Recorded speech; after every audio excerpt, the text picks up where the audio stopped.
it's just been a privilege, and I feel great gratitude to be able to tune in and receive information from them to help me on my path.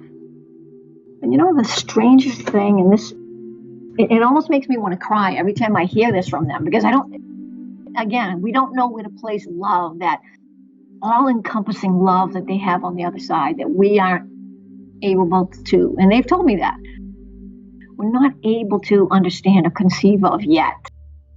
They'll say to me, sometimes when they come in, before I've said it, it gives us great pleasure and gratitude to be able to work with you and your energies. That just almost brings tears to my eyes when I hear them say that, and it takes my breath away. I have to be quiet for a minute.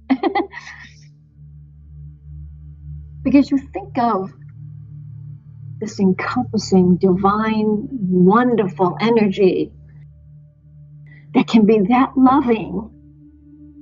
We've all made mistakes in our lives that we're not proud of, and we've done stupid, dumb things, and you think of those dumb things and you're like, are you kidding me?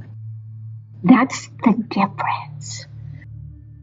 There is no limit that they will go to love us. There is no limit.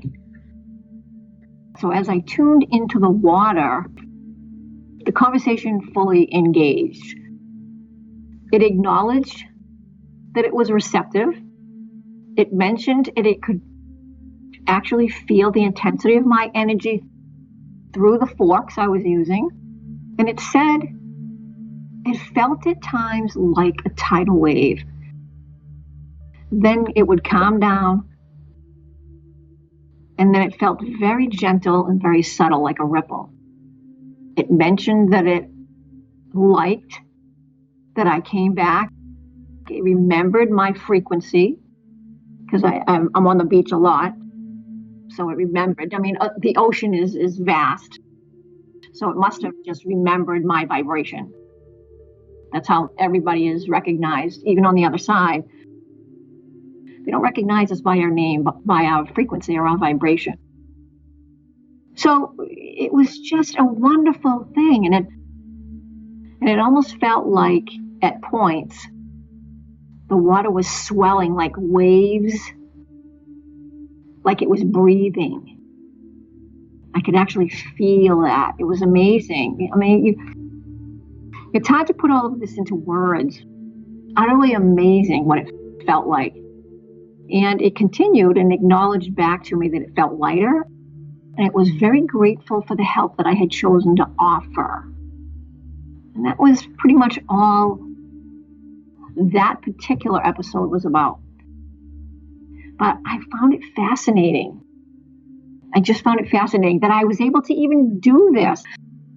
So it just continued. I've been doing that now for some time. I just continue to tune into nature, animals, trees, whatever I feel moved, or you can actually feel something calling you.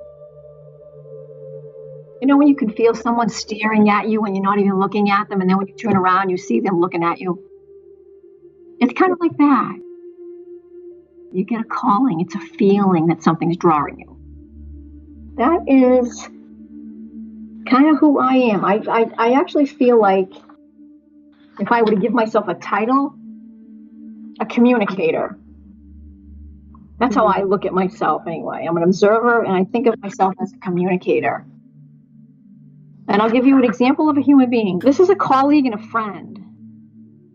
And he asked for my opinion about a situation that he was going through with his own boss.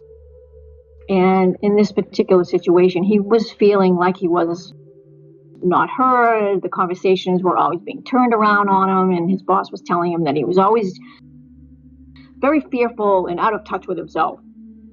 So it kind of made him feel kind of flat and kind of disappointed in his boss, because that's not really how he was feeling. But I think his boss was trying to make him feel small. So I listened, And I gave him another perspective. That's all I did was I gave him another perspective to look at.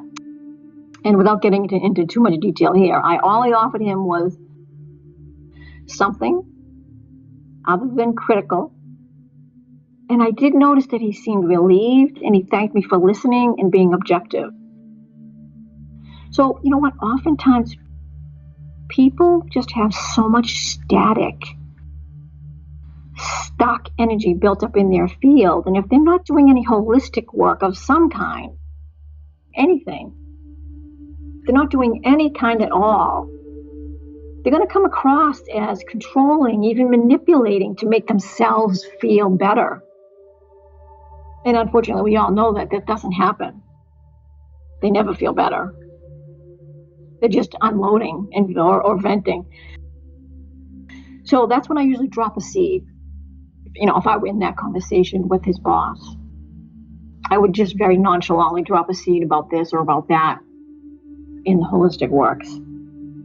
Going back to like the emotion code work, there's a lot of static buildup, a lot of emotions that are stuck, trapped energy, stuck in that field of energy around the human body that's about 6 to 12 feet wide. The heart itself has its own field of energy around it, and it's 12 feet. And then the body itself is 6 feet. I mean, it's infinite. It's certainly much wider than that. But for us to use and calculate and measure it, to work with tools on this side, it's 6 feet. Heart is 12 feet. And we can close off a lot of ourselves and not receive if we've been wounded enough times. Every human being is different. Everybody's vibration is different. So what one may need or what works for one may not work for another simply because of where they are in life. Everybody's frequency is different. So I stick with Reiki or Melchizedek, tuning forks, and the emotion code. Because everybody is different and everybody needs something. So some people really gravitate to the Melchizedek work. Others really gravitate to the emotion code. And some others, Reiki. It depends on where a person is in their life vibrationally.